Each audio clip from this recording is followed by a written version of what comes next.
கல்யாணம் ஃபிக்ஸ் ஆயிடுச்சா? தமிழ் மேட்ரிமோனிக்கு தேங்க்ஸ் சொல்லணும். 26 வருஷத்துக்கு முன்னாடி இதே தமிழ் மேட்ரிமோனி மூலமா தான் இவ அம்மாக்கும் கல்யாணம் பண்ணேன். கல்யாணம்னாலே தமிழ் மேட்ரிமோனி தான். நாங்க ஆட்சியிலும் அதிகாரத்திலும் பங்கு தரோம், நீங்க எங்க கூட வாங்க, நம்ம சேர்ந்து ஆட்சி பண்ணுவோம், இப்படி எல்லாம் சொல்லியுமே யாருமே வரலையா? இப்படியாதான் பலரும் சொல்றாங்க, பல கட்சிகளும் சொல்றாங்க. விஜய் இவ்வளவு ஒரு ஆப்பர்ச்சுனிட்டி கொடுத்துமே யாரும் வரலையே, ரொம்ப தனிச்சு விடப்பட்டிருக்கு. பாருங்க, யார் சொன்னா? அதுதான் தவறான புரிதல். அதாவது எத்தனையோ கட்சிகள் நம்ம கூட சேரணும்னா எவ்வளவோ முயற்சி பண்ணாங்க. ஆனா சமரசம் இல்லாமல் இருக்கணும். நம்ம கொள்கையிலையும் சரி, நம்ம ஆட்சிக்கு வந்தாலும் நம்மளோட அட்மினிஸ்ட்ரேஷன்லையும் சரி சமரசம் இருக்கக்கூடாது. ஒரு ஊழல் இல்லாத நிர்வாகம் கொடுக்கணும். கொள்கையில நம்ம சமரசம் இருக்கக்கூடாதுங்கிற காரணத்தினால தனியா இருந்தால் தான் அதை பண்ண முடியும்.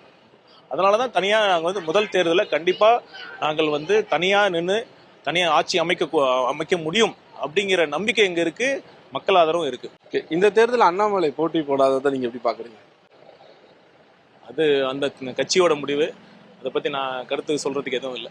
கமலஹாசன் மக்களுக்கு நல்லது செய்வதற்காகவே கட்சி ஆரம்பிக்கப்பட்டு வந்திருந்தாரு. கடைசியில அவர் தேர்தலே நிக்கலன்னு சொல்லிட்டு போயிட்டாரு. எப்படி பாக்குறதுன்னா, அதான் எக்ஸ்போஸ் ஆயிட்டாருங்க. அவங்க எல்லாம் அப்ப அந்த கட்சி இருக்கானே தெரியல. உண்மையாலுமே அவரை நம்பின முதல் தேர்தலில் அவர் சந்திச்ச அவர் மீது நம்பிக்கை வச்ச மக்களுக்கு அவர் அநீதி இழைத்திருக்காருன்னு தான் சொல்லணும். கடைசி வரைக்கும் அவர் ஒரு மக்கள்கிட்ட அந்நியப்பட்டே இருக்காரோ அப்படிங்கிற அச்சம் தான் எழுது. நீங்க போற இடத்துலலாம் விஜய் தாண்டி இந்த கட்சியை பத்தி மக்கள் என்ன சொல்றாங்க? மக்கள் இந்த விஜய் தமிழக வெற்றி கழகத்தை ஒரு மாற்றத்திற்கான ஒரு இயக்கமா, ஒரு மூவ்மெண்டா பாக்குறாங்க.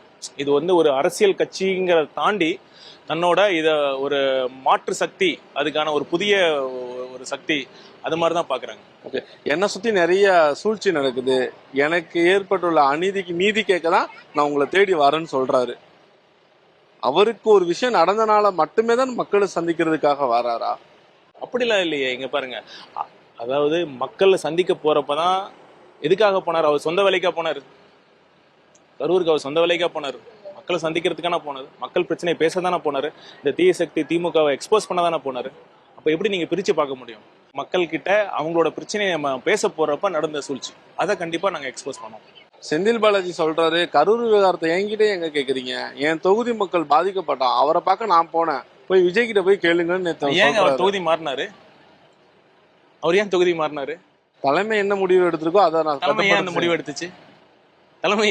எடுத்துச்சு? இதற்கான பதில் அதுல இருக்கு. கொஞ்சம் புரியுற மாதிரி சொல்லுங்க. செந்தில் பாலாஜியோட தொகுதி மாற்றத்தை எப்படி பாக்குறீங்க? அதாவது ஏன் செந்தில் பாலாஜியை சிபிஐ சம்மன் பண்ணுச்சு, ஏன் செந்தில் பாலாஜி தொகுதி மாறினாரு, இது மக்களுக்கு புரியும். புரிய வேண்டியவங்களுக்கு புரியும், உங்களுக்கும் புரியும். கல்யாணம் ஃபிக்ஸ் ஆயிடுச்சா? தமிழ் மேட்ரிமோனிக்கு தேங்க்ஸ் சொல்லணும். 26 வருஷத்துக்கு முன்னாடி இதே தமிழ் மேட்ரிமோனி மூலமா தான் இவ அம்மாக்கும் கல்யாணம் பண்ணேன். கல்யாணம்னாலே தமிழ் மேட்ரிமோனி தான்.